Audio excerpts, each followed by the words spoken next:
The vote was final.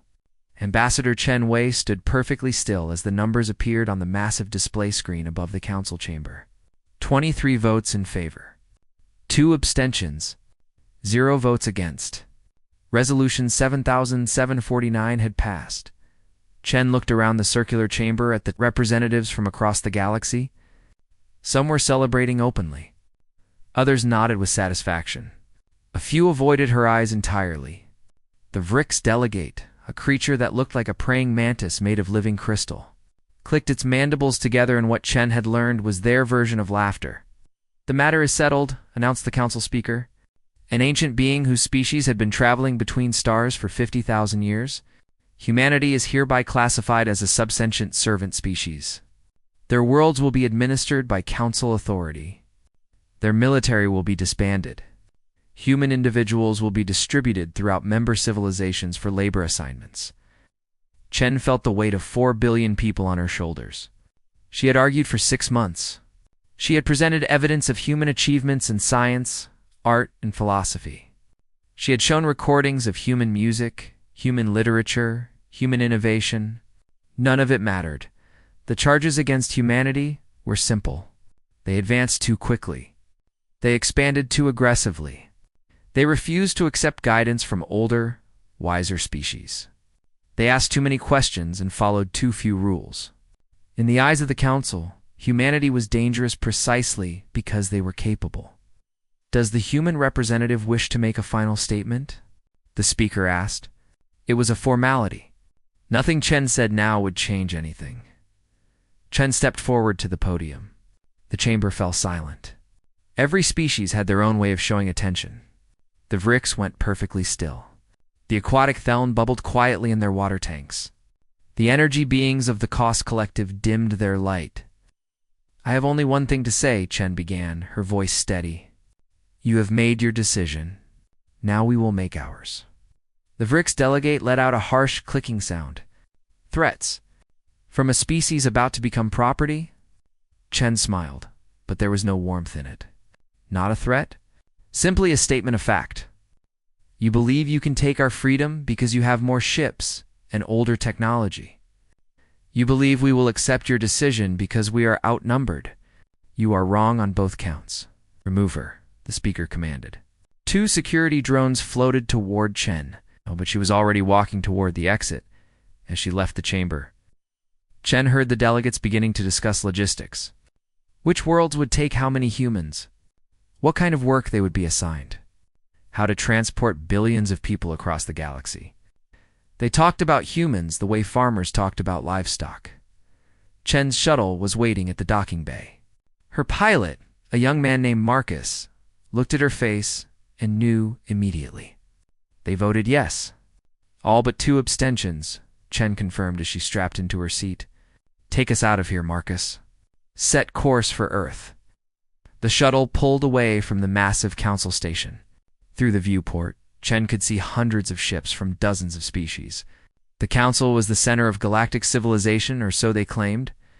1,000 star systems working together under unified law.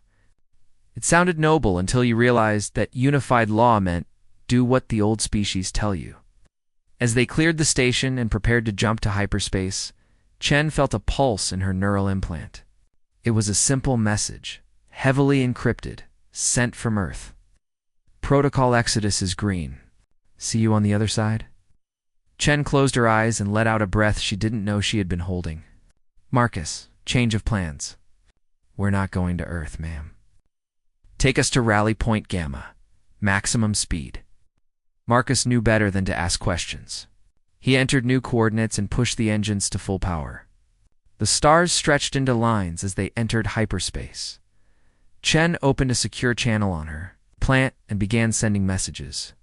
They went to military commanders, colony governors, ship captains, and civilian coordinators. Each message was different, but they all said the same basic thing. It was time to go. For 3 years, humanity had been preparing for this moment. They hoped it would never come. They hoped the council would see reason, would recognize humanity as equals, would welcome them into galactic civilization as partners, rather than property. But humans were good at preparing for the worst. Protocol Exodus was humanity's backup plan. It was vast, complex, and absolutely secret. Not even the Council's spy networks had detected it, though Chen was certain they had tried. The protocol had many parts, but the core idea was simple. If the Council voted to enslave humanity, humanity would disappear, not surrender. Not negotiate. Disappear over the next 2 days. Chen watched the protocol unfold from the bridge of a military cruiser at Rally Point. Gamma reports came in from every human world. Evacuation proceeding on schedule. Industrial equipment being dismantled and packed. Ships loading at maximum capacity. Defense platforms powering up. How are the numbers looking? Chen asked Captain Rodriguez, commander of the cruiser. Ahead of schedule on most worlds, Rodriguez replied. Earth will be the last to complete, but they should be clear within 70 hours. And the decoys. All in place. Automated systems will keep the lights on for months. By the time the Council figures out we're gone, we'll be long past their reach. Chen nodded. The deception was crucial. Every human city would continue broadcasting normal communications. Traffic patterns would be simulated. Energy usage would appear normal. Automated factories would keep running. To any observer, including Council surveillance satellites, human worlds would look completely normal. Meanwhile, the actual humans would be gone. Message from Admiral Zhang, a communications officer, reported. The fleet is assembled and ready. 4,000 ships across all classifications. Chen allowed herself a small smile. The Council thought humanity's military was small and primitive. They had no idea how much shipbuilding had happened in hidden asteroid facilities and remote system shipyards over the past 3 years. Tell the Admiral to begin Phase 2. Chen ordered, as the cruiser prepared to jump. Chen looked out at the assembled human fleet. 4,000 ships, carrying 4 billion people and the accumulated knowledge of human civilization. They were about to leave behind every world humanity had ever known, but they weren't running away. They were moving towards something new. The Council had voted to make humanity slaves. They thought they were dealing with a weak species that would accept their fate. They were about to learn. What happens when you threaten humans with chains? You don't get slaves. You get ghosts. Commander Zixa of the Vrix. Military fleet felt confident as his ships dropped out of hyperspace near Earth. Behind him were 300 warships from a dozen Council species. It was overwhelming force designed to crush any resistance before it could begin. Scan the planet, Zrix ordered. I want locations of all military installations, government centers, and population concentrations. His sensor officer worked for several minutes, then looked up with confusion on their face. Commander, I'm detecting automated signals, but no life signs. That's impossible. Earth has a population of 1 billion. Scan again. The officer scanned again. Then a third time. Sir, I'm showing 0 human life signs. The cities are broadcasting normally, but there's nobody there. Zrix felt a cold sensation spreading through his thorax. Take us into orbit. Deploy survey teams to the surface immediately. Over the next 6 hours, teams landed in every major human city. They found empty streets, abandoned homes, and silent buildings. Automated systems kept the lights on and the air clean, but there were no people. Not a single human anywhere. Commander, we have similar reports from all other human colonies, his communications officer reported. 37 worlds, all empty. The humans are gone. Gone where? Zrix demanded. 4 billion people don't just disappear. Check the hyperspace monitoring stations. Someone must have seen them leave. But the hyperspace monitors showed nothing. No massive fleet movements. No evacuation signatures.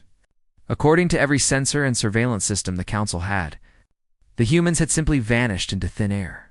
Sir, Survey Team 7 reports something you should see, the communications officer said.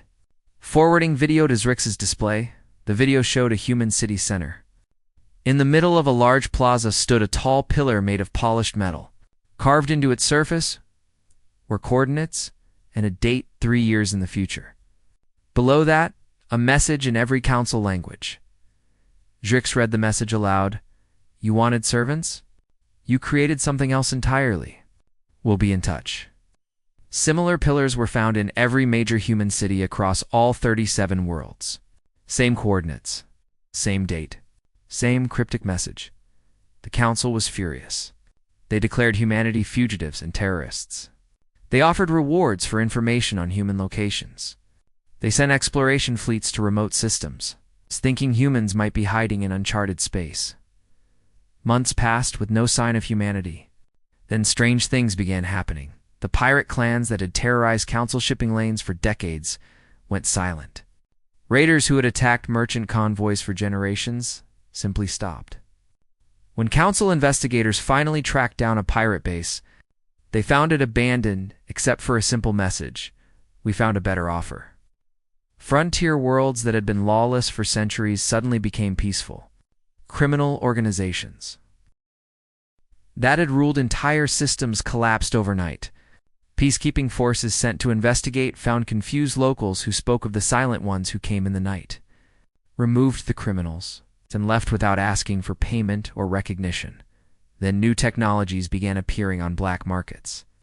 Weapons that were more powerful and more efficient than anything council scientists had developed. Shield generators that could stop twice the energy they should. Engines that pushed ships faster with less fuel. Every time council agents tried to trace the source, they hit dead ends.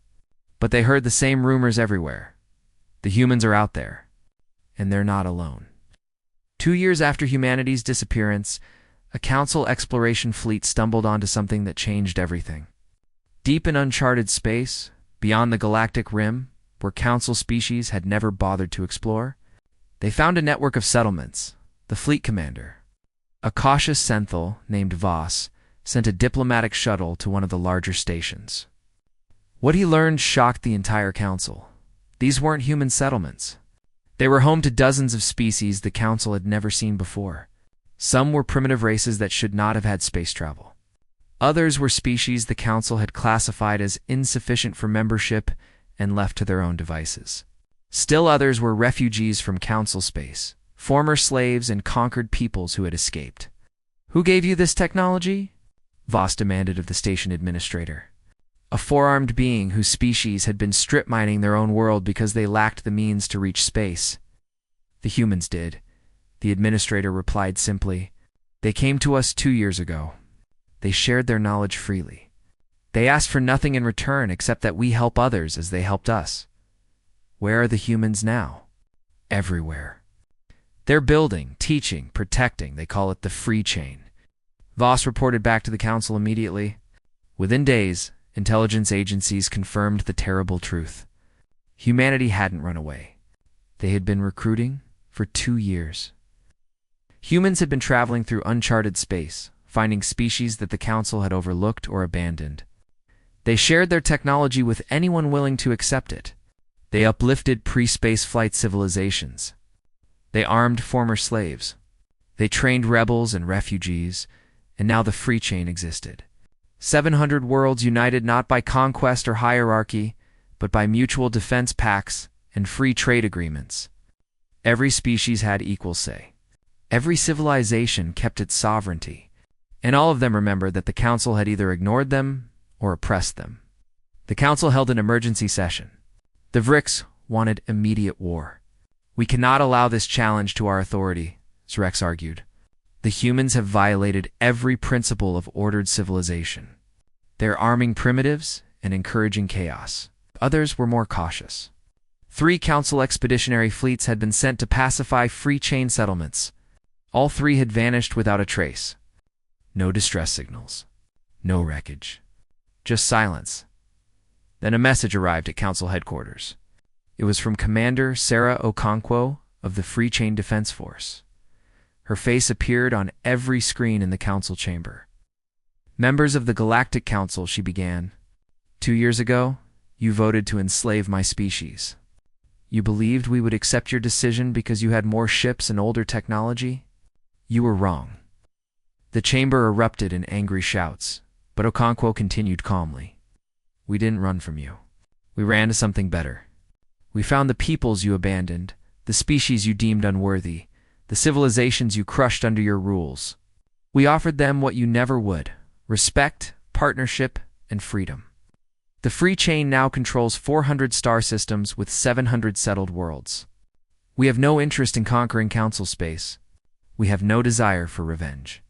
We simply want to be left alone to build our own future. But if you come for us again, you will find that we are not the helpless species you tried to chain. You taught us what you think of freedom. We've been teaching others what we think of chains. The message ended. The council chamber fell into chaos. Some demanded war. Others argued for negotiation. A few quietly wondered if the council had made a terrible mistake in his quarters that night. Zrix reviewed intelligence reports about the free chain. The numbers were disturbing. While smaller than council forces, the free chain military fought with coordination and technology that seemed beyond human capability. They had turned guerrilla warfare into an art form. They struck from nowhere and vanished like ghosts, and they were growing. Former pirate clans were joining the free chain. Oppressed minorities from council worlds were defecting. Even some minor council species were quietly opening diplomatic channels. The galaxy had changed. It now had two powers, and one of them had very good reasons to hate the other. Zrix realized with growing dread that the council's vote 2 years ago hadn't enslaved humanity. It had freed them to become something far more dangerous than servants. They had become the alternative.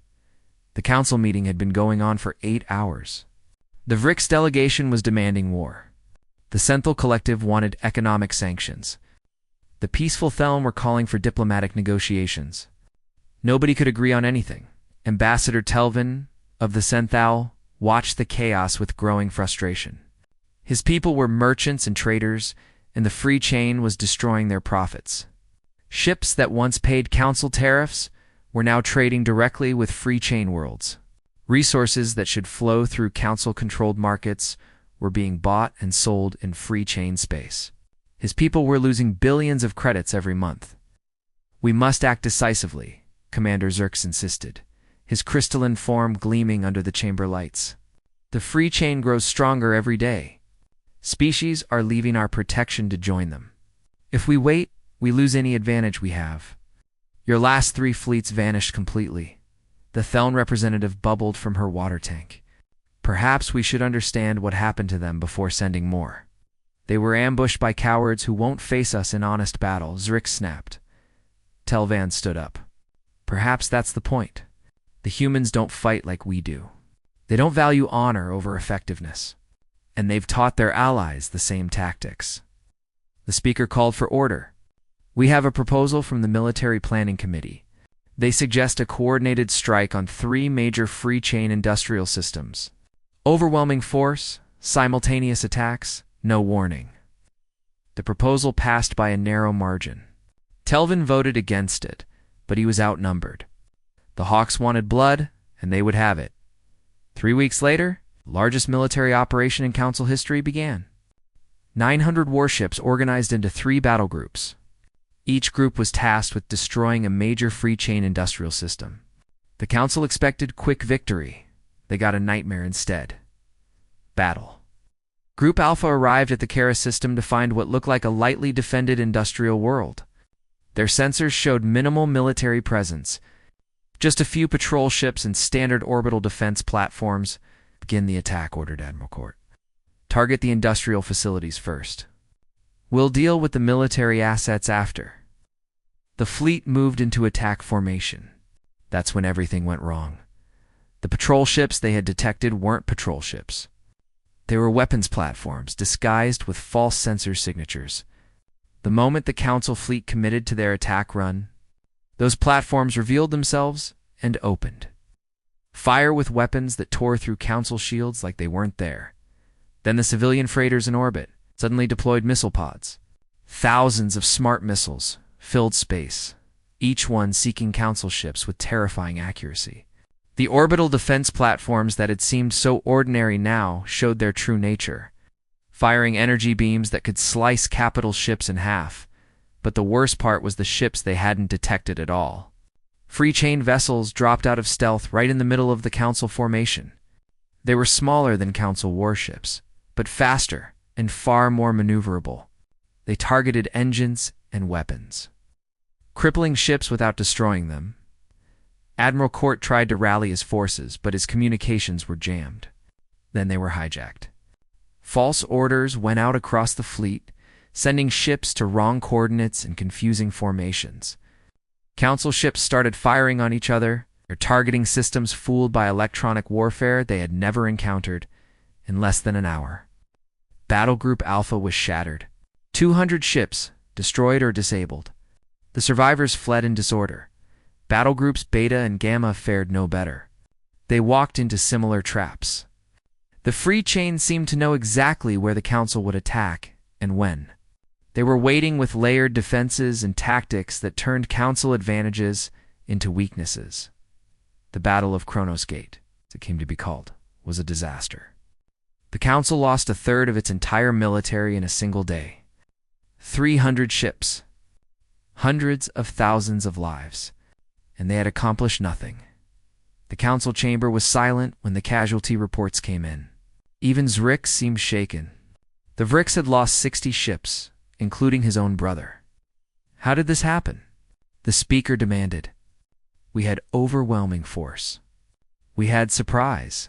How did they defeat us so completely? The military analysis came 3 days later. It was delivered by a Central Intelligence officer who looked like he hadn't slept since the battle. They knew we were coming, he reported. They knew our exact fleet composition, our attack vectors, and our tactical doctrine. They had weeks to prepare for us. You're saying we have a spy? Telvin asked.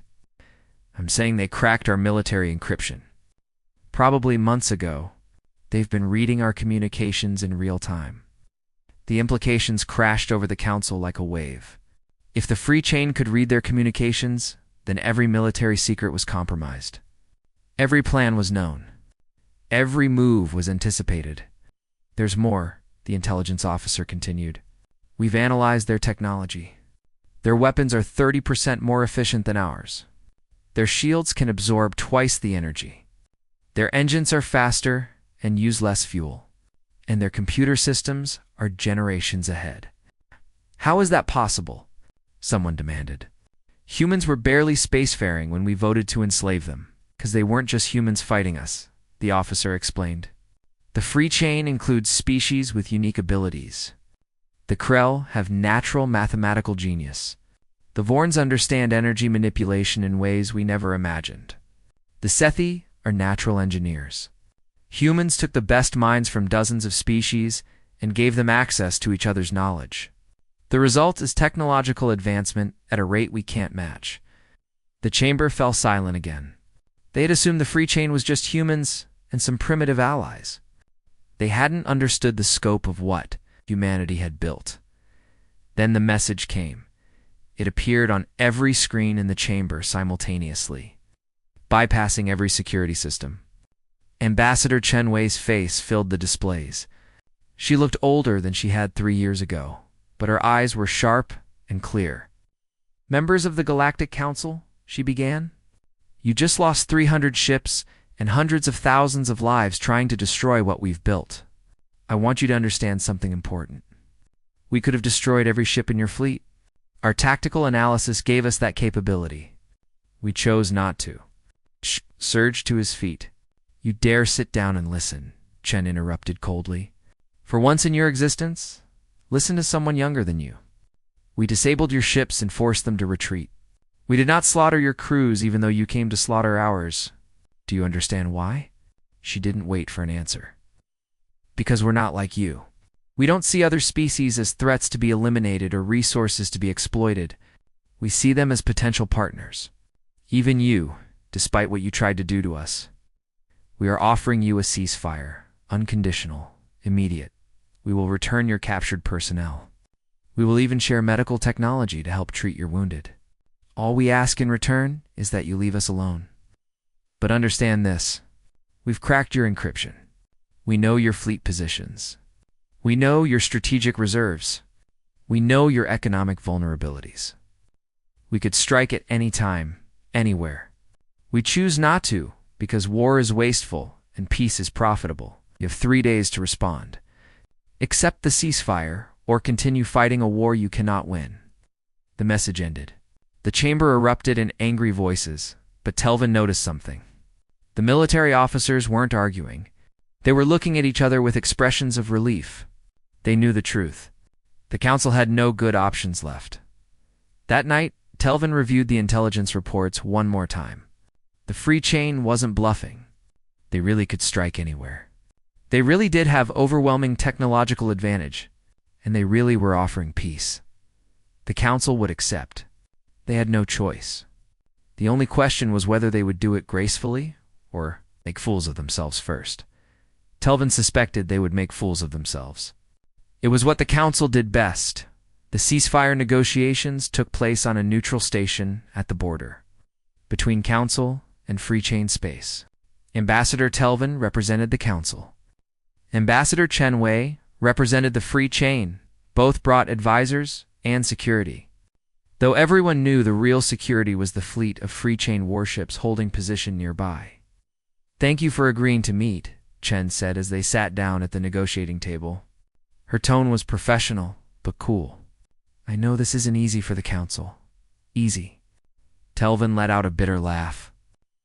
"We're negotiating with a species we voted to enslave. Half the council wants to continue the war. The other half wants to pretend none of this ever happened." "And what do you want, Ambassador Telvin?" Telvin was quiet for a moment. Then he said, "I want to understand. How did you do it? How did 4 billion humans disappear without anyone noticing? How did you build the free chain so quickly?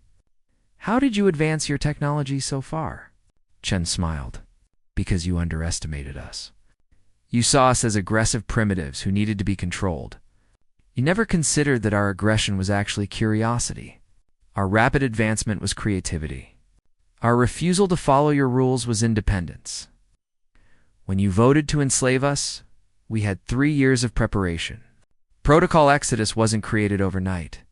We had backup plans because we didn't trust the council to treat us fairly. Turns out we were right. You still haven't answered my question. We disappeared because we understood something you didn't. Your surveillance technology is impressive, but predictable. You monitor hyperspace lanes. You track energy signatures. You follow shipping routes. So we left without using any of those things." Telvin frowned. "That's impossible. You can't move 4 billion people without detection. Not through conventional methods. No. But we found other ways. Pre-positioned supply caches in uncharted systems. Ships that could fly cold through normal space at sublight speeds. Civilian vessels that looked like junk but had hidden capabilities. We moved slowly, carefully, in small groups over many months. By the time your peacekeeping fleet arrived, we'd been gone for 6 weeks. In the free chain, we found peoples you ignored or oppressed. We offered them what the council never would: equal partnership. Not membership in a hierarchy where old species command young ones. True equality. We shared our technology freely. We asked nothing in return except mutual defense." Chen leaned forward. "Do you know what we discovered? Species you classified as primitive weren't primitive at all. They were just different. The Krell think in mathematical concepts you can't even imagine. The Vorns see energy patterns invisible to your sensors. The Sethi build machines that work on principles your scientists don't understand. You dismissed them because they didn't fit your standards. We embraced them because they expanded our possibilities." Telvin had to admit it made sense. The council had always assumed their way was the only right way. They never considered that different might be valuable rather than inferior. "What do you want from these negotiations?" Telvin asked. "Simple terms. The council recognizes free chain sovereignty. No interference in our internal affairs. Free trade between our territories. Exchange of scientific knowledge on a voluntary basis. And most importantly, the council stops classifying species as inferior or enslaving them. The last one will be difficult. Many council species rely on servant races for labor, then they'll need to find other solutions. Automation, fair wages, actual partnership. We're not going to stand by while the council continues enslaving people. You're asking us to change the fundamental structure of galactic civilization?" No, Chen corrected. We're telling you that galactic civilization has already changed. You just haven't accepted it yet. The negotiations continued for 2 weeks. The council delegates argued over every point. They tried to insert clauses that would give them authority over free chain affairs. They tried to limit free chain expansion. They tried to maintain their system of servant species. Chen rejected everything. She had a simple position: equality or nothing. The free chain would not accept a subordinate role. They would not compromise on freedom for other species. And they had the military power to enforce their demands. In the end, the council accepted almost everything Chen proposed. They were in no position to refuse. The alternative was continued war against an enemy who had already proven they could win. The Galactic Accord was signed on a cold morning in the neutral station's main conference hall. Representatives from both sides added their marks to the document. Telvin signed for the council with a mixture of relief and regret. Relief that the war was over. Regret that it had taken so much death to reach this point. But not everyone accepted the accord peacefully. Commander Xerx watched the signing ceremony from his flagship with growing rage. The council had surrendered. Surrendered to primitives who should have been slaves. It was unacceptable, intolerable. A betrayal of everything the Vrick stood for. "Commander, we have our orders," his second officer reported. "We're to withdraw our forces and return to Vrick space." "No," Zrick said quietly. "We're not going to accept this humiliation, sir. Send a message to all Vrick's ships. Tell them we're going to finish what the council was too weak to complete. We're going to attack the free chain negotiating station and kill the human ambassador. That would violate the ceasefire." "The ceasefire is worthless," Zrick snapped. "The humans will never honor it. Better to strike now while they're unprepared. Order the fleet to battle stations." 20 Vrick's warships broke formation and accelerated toward the neutral station, their weapons powered up, their targeting systems locked onto the station's critical systems. Zrix felt satisfaction as his fleet prepared to fire. The humans had tricked the council, but they couldn't trick him. Then his sensors registered something impossible. 5 free chain ships appeared out of nowhere, positioned perfectly between the Vrick's fleet and the station. They must have been there the whole time, hidden in stealth. "Attention Vrick's fleet," came a calm voice over the communication channel.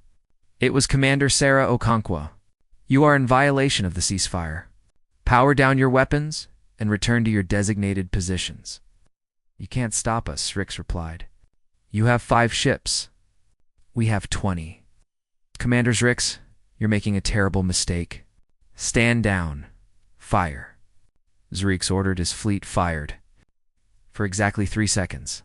Then every weapon system on every Vrick ship went offline simultaneously. Engines shut down. Life support dimmed. Even basic communications stopped working. "What's happening?" Zrix demanded. His technical officer was frantically checking systems. "Sir, we've been hacked. Someone has complete control of our ships." Okonkwo's voice came back. "You should have listened, Commander. We've had backdoors in Vrick's military systems for 6 months. We could have done this at any time during the war. We chose not to because we wanted peace. But we will not allow you to threaten that peace. Your ships are now under free chain control. Your crews are safe, but you're done. We're escorting you to council custody, where you'll face trial for violating the ceasefire." Zrix felt his entire body go cold.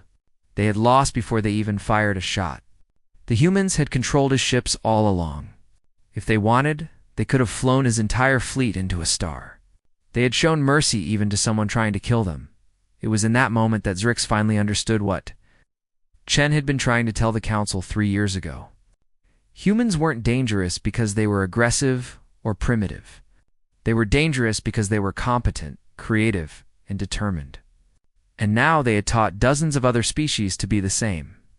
The council hadn't been protecting civilization from humanity. They had been protecting their own power from competition. And they had lost. As his ship was towed away by free chain vessels, Zrix realized something that would haunt him forever. The humans could have destroyed the council at any time. They chose not to because they actually meant what they said about peace. That made them more terrifying than any warrior race in the galaxy. 1 year after the Galactic Accord was signed, the galaxy looked very different. The council still existed, but it had been fundamentally restructured. The old hierarchy was gone.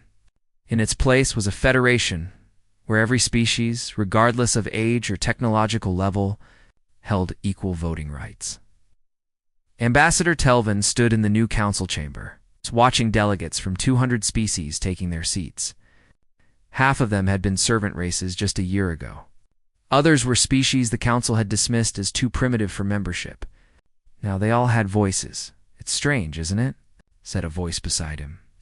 Ambassador Chen had walked up quietly. She looked more relaxed than Telvin had ever seen her. "What's strange? A year ago, we were enemies. Now we're colleagues." Telvin nodded. The council fought hard against these reforms. "Many still believe we gave up too much. We gave up nothing but pride," Chen said. "The Federation is stronger than the council ever was. You have twice as many member species and 5 times the innovation rate. Scientific cooperation has reached levels nobody imagined possible. But at what cost? The Vrix are in chaos. Their government collapsed when Commander Zrix was convicted. Several other species are facing internal revolutions. Systems that depend on enslaving others don't deserve to survive," Chen said without sympathy. "The Vrix can rebuild without slaves. So can everyone else. We're even helping them transition if they ask nicely. You offered them humanitarian aid after they tried to kill you. Of course we did. Revenge doesn't build civilization. Generosity does." The council session began. The first item on the agenda was a petition from the former pirate clans. They wanted formal recognition as the Free Chain Security Force, offering their services to protect shipping lanes throughout the galaxy. "Pirates protecting merchants," Telvin muttered. "The universe has gone mad." Chen smiled. "Former pirates. They found it's more profitable to protect trade than raid it. Who knew?" The petition passed easily. The former pirates had proven themselves over the past year, stopping actual criminals and keeping shipping lanes safe. They were better at security than the council's official peacekeepers had ever been. The second item was a technology sharing agreement. The Krell were offering to teach their mathematical methods to any species willing to learn. In exchange, they wanted access to agricultural technology from the Theln. It was the kind of mutual cooperation that would have been impossible under the old system. "How did you know it would work?" Telvin asked Chen during a break. "How did you know that species could cooperate as equals?" "Because we tried it," Chen said simply. "Humans learned a long time ago that diversity makes us stronger. Different perspectives solve problems that uniform thinking. Can't we just apply the same principle? On a galactic scale," the council thought. Hierarchy was necessary for order. The council was wrong. Hierarchy just meant old species got comfortable and stopped innovating. They used their power to maintain control rather than improve civilization. That's not order. That's stagnation. Telvin had to admit she was right. In 1 year, the Federation had made more scientific advances than the Council had in a century. Free exchange of ideas without political barriers. It's proving incredibly powerful. But not everyone was happy with the changes. The Vrix. Delegation walked into the chamber late, their movements stiff with resentment. Their new representative was young and inexperienced, thrust into the role after their government collapsed. She looked uncomfortable in the seat that Commander Vrix once occupied with such arrogance. "The delegate from Vrix has the floor," the session speaker announced. The young Vrix stood slowly. "I am Delegate Cyrix. I speak for a people who are struggling. Our economy has collapsed without servant labor. Our society doesn't know how to function without the old hierarchy. We need help." The chamber fell silent. For the Vrix to ask for help was unprecedented. They had been one of the most powerful species in the old council, proud and aggressive.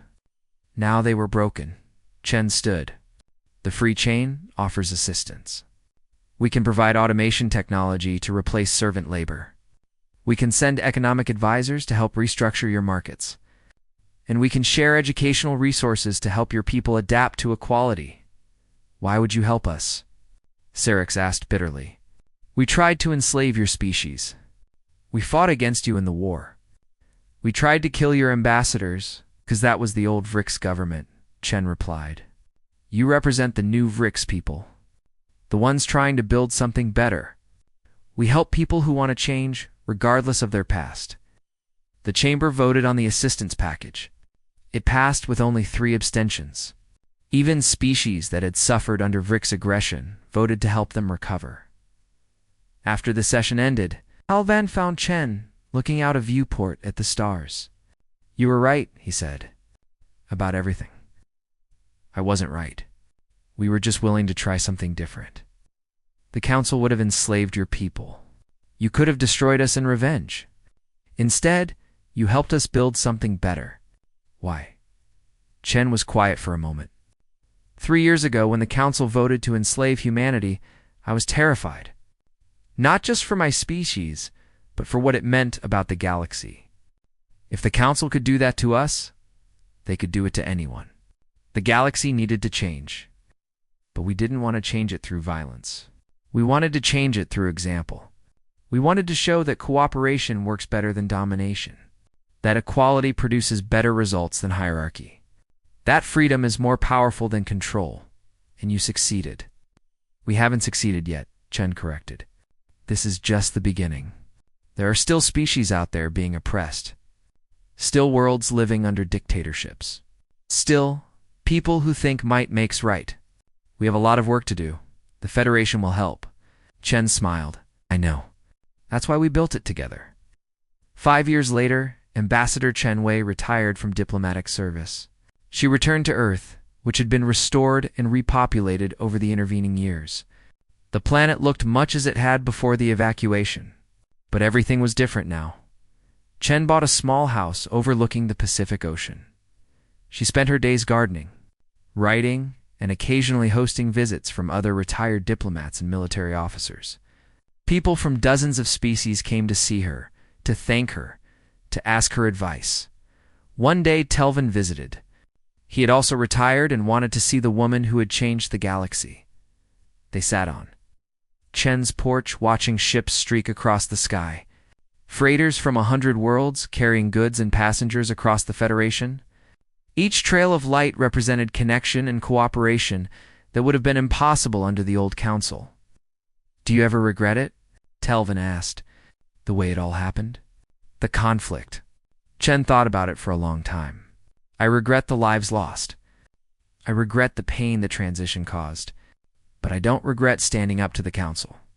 If we had accepted slavery, we would have taught the galaxy that aggression and oppression work. Instead, we taught them that freedom and cooperation are stronger. The council voted to enslave humanity because they feared us," Chen continued. "They thought our rapid advancement and independent spirit threatened their control. They were right to fear us, but not for the reasons they thought. We didn't threaten civilization. We threatened their monopoly on power. And now we have a galaxy where any species can reach their full potential, where innovation is celebrated instead of controlled, where young civilizations don't have to wait thousands of years to have a voice. That's worth what we went through." Above them, a formation of free-chain defense ships passed by, escorting a convoy of merchant vessels. The ships included humans, Vrix, Krell, Sethi, and a dozen other species working together seamlessly. "You know what I'm proudest of?" Chen said. "It's not that we won. It's that we won and then helped our enemies recover. We proved that strength doesn't have to mean cruelty. Power doesn't have to mean oppression. Victory doesn't have to mean revenge. The council voted to enslave humanity because they thought we were dangerous. They were right. We were dangerous to everything they represented. But we became something they never imagined. We became dangerous to tyranny itself." Telvin raised his glass. "To humanity. And to the future they gave us all." Chen raised her own glass. "To freedom. And to never forgetting what happens when you try to chain those who refuse to kneel." They drank and watched the sunset over the Pacific. Above them, the galaxy continued turning, full of species living free because 4 billion humans had decided that some things were worth fighting for and worth forgiving for. In the Grand Council chamber, on the Federation Capital Station, a new monument stood where the old speaker's podium used to be. It was made of stone from 200 worlds, each one carved with the name of a species that had once been enslaved or oppressed. at the base of the monument. Carved in Chen Wei's own handwriting were three simple words that had become the Federation's unofficial motto: never again, anyone. The galaxy had learned its lesson. Freedom wasn't granted by the powerful. It was taken by the courageous and shared with everyone. And humanity, the species the Council tried to enslave, had taught them all what it meant to be truly free.